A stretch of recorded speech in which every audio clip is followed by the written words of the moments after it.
在是台北时间2026年5月5号礼拜五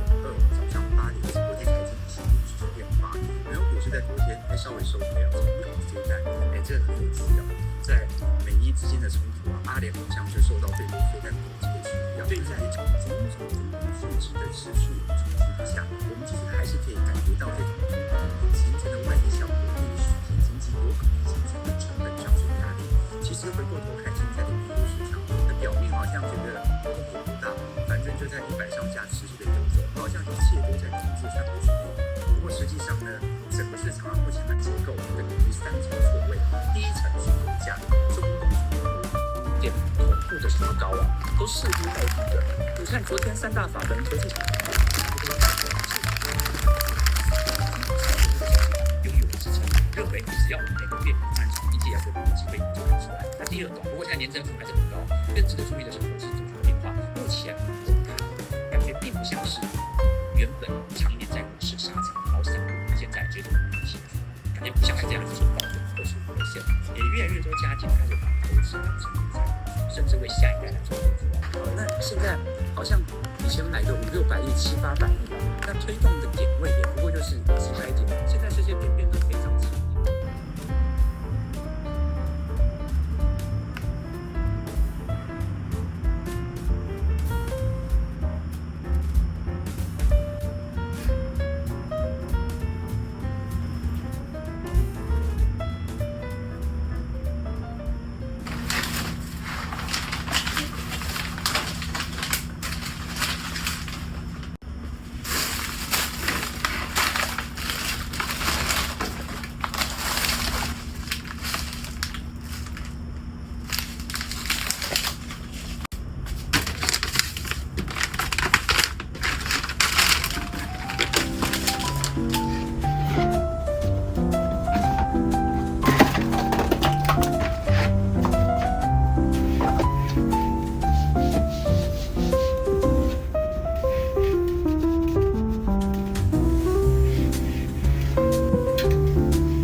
可以把那个